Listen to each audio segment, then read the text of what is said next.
इस समय जो संगम तट है वहां पर जूना अखाड़ा पहुंचता हुआ नजर आ रहा है और ये तस्वीरें लगातार हम आपको दिखा रहे हैं। दिव्य तस्वीर है, भव्य तस्वीर है, अद्भुत तस्वीर है। लेकिन यहां पर क्योंकि अभी अवधेश जहां पर मौजूद थे भव्य, वो बात कर रहे थे किस तरीके से आवाहन अखाड़े की, और आवाहन अखाड़ा सबसे पहला अखाड़ा जो अस्तित्व में आया। ईस्वी में आह्वान अखाड़े का निर्माण होता है और आदि शंकराचार्य आह्वान करते हैं। तो ये वो अखाड़ा है जो सर्वप्रथम बन के तैयार होता है और कोई फॉर्म नहीं होता है। आह्वान मतलब बुलाया जाना, तो वो संतों के बुलाते हैं। जैसे अवधेश मुझे ये तस्वीरें देखकर मैं चाहती हूँ कि आप इस पर प्रतिक्रिया दें, क्योंकि अभी वहां पर अवधेश दिखा रहे थे किस तरीके से एक अलग परंपरा, और यहाँ ये जो रंग है इससे कुछ अलग परंपरा नजर आती है। दरअसल ये देखिए, ये पीत वस्त्र है। हाँ। तो कहने का मतलब ब्रह्मचारी का एक स्वरूप होता है। ब्रह्मचारी पहले पीला वस्त्र पहनता है, उसके बाद सफेद पहनता है, फिर गेरुए पे आता है, तो एक क्रम बना हुआ है। अच्छा। तो आह्वान का मतलब यह है कि पूरे देश से बुलाया गया। अब आह्वान अखाड़े के थोड़ी देर पहले अभी आचार्य महामंडलेश्वर हमसे बात भी कर रहे थे, तो वो जो बता रहे थे कि आह्वान किया गया है, तो इसीलिए आंध्र प्रदेश से लेकर, और ये तो ऐसा कुंभ है जिसमें श्रृंगेरी तक के शंकराचार्य आए थे। बहुत सालों से आह्वान अखाड़े का ये भी कहना है कि हम 122 कुंभ नहा चुके हैं। जरा ये जो तस्वीरें आ रही हैं वो जिस तरीके से पवित्र स्नान और डुबकी लगाई जा रही है, और वहां डुबकी लगाते समय जिस तरीके का हर्ष और उल्लास देखने के लिए मिल रहा है, जरा उस पर भी। नहीं, हर्ष उल्लास तो है ही। अनुशासन जी, जिस अनुशासन की बात की जा रही थी वो साफ दिख रहा है। पिछले कुंभ में हम देखिए हर अखाड़े को ये कहा जाता है कि आप अपने महामंडलेश्वरों की सूचना हमें दें, कितने रथ चलेंगे। इसके अलावा अखाड़ा लोगों को पास भी जारी करता है जो रथ के अगल बगल हजारों लाखों लोग चलते हैं। पर इस बार वो व्यवस्था बहुत सीमित कर दी गई है। स्पार्स वे में, मतलब बहुत ही बिखरे तरीके से एक गैप बनाकर चला जा रहा है कि अगर कोई भी अनहोनी हो जाए तो उसको संभाला जा सके। आम लोगों को उतनी एंट्री नहीं दी जा रही है। जैसा कि विशाल भी बता रहे थे कि सारे पॉन्टून पुल खोल दिए गए हैं, तो कंसंट्रेशन भीड़ का एक जगह नहीं हो पा रहा है। अब जब ये इस तरह स्नान करते हैं तो क्रम भी बना रहता है। और अच्छी बात क्या है कि देखिए, हर महाकुंभ का आयोजन होता है संदेश देने के लिए।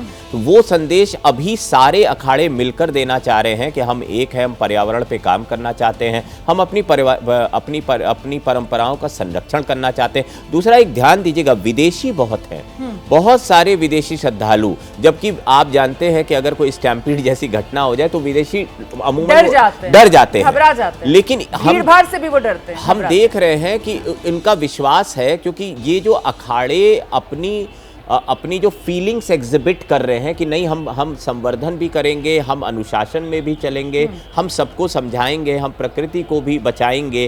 तो समय के साथ महाकुंभ से हर बार एक विचार निकलता है। मेरा तो मानना है कि आज ये विचार यहाँ से निकल रहा है कि हमें पर्यावरण की रक्षा करनी चाहिए। बिल्कुल, मुझे लगता है विचार ये निकल रहा है कि सृष्टि का रक्षक सनातन ही है, और वही बड़ा विचार जो इस बार प्रयागराज महाकुंभ से संतों की तरफ से दिया जा रहा है। जल्दी से आपको लेकर चलेंगे विवेक, हमारे सहयोगी इस वक्त मौजूद हैं, पीपा पुल नंबर 7 पर हैं। और विवेक, जरा बताइए किस तरीके से इस बार कहीं कोई रोक टोक नहीं है। जितने पीपा पुल पिछली बार जिसका हम जिक्र कर रहे थे बंद कर दिए गए थे और समझ में नहीं आ रहा था कि आखिरकार फिर उनको बनाया क्यों गया है, इस बार व्यवस्था इसी वजह से सब कुछ ढंग से नजर आ रही है, क्योंकि हर तरफ श्रद्धालु आ जा सकते हैं और आने जाने के अलग अलग रास्ते। विवेक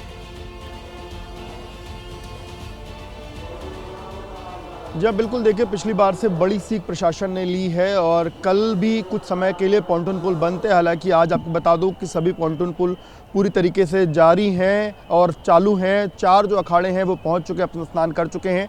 और पॉन्टून पुलों को लेकर के देखिए एक बड़ी जानकारी भी सामने, अगर कैमरामैन प्रेम सिंह उसको जूम करके दिखा सकें, यहाँ पर दिया गया है कि अरैल से झूसी की तरफ जो लोग जाना चाहें उनके लिए 28 नंबर पॉन्टून पुल खुला है। वहीं जो लोग संगम से झूसी की तरफ जाना चाहते हैं उनके लिए 11, 13, 15, 17, 20, 22, 23 और 25 नंबर का जो पॉन्टून पुल है वो खुला है। जिनको झूसी से संगम की तरफ आना है इसके लिए 16, 18, 21 और 24 नंबर पॉन्टून पुल खुला है। और जो लोग झूसी से अरैल की तरफ जाना चाहते हैं उनके लिए 27 और 29 नंबर पॉन्टून पुल खुला है। तो ये अलग अलग जानकारियाँ भी आज अलग अलग जगहों पर दी जा रही हैं, सूचना जो है वो दी जा रही है, जिससे लोग जो हैं जिनको जिस तरफ जाना है वो अपने हिसाब से पॉन्टून पुल देख सकें।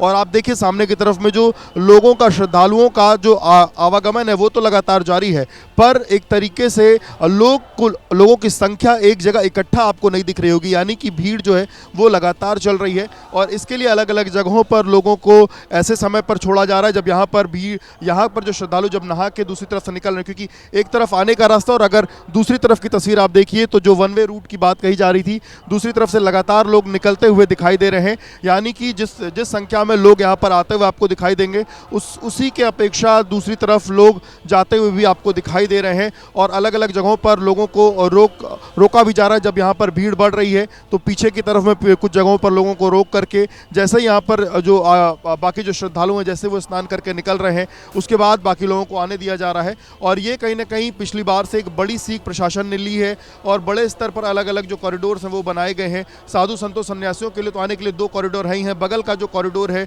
ये देखिए, ये इमरजेंसी के लिए एक कॉरिडोर रखा गया है कि अगर इमरजेंसी कोई सिचुएशन हो तो ये एक कॉरिडोर हो जिससे इमरजेंसी की स्थिति में किसी भी तरीके का जो मूवमेंट है वो किया जा सके।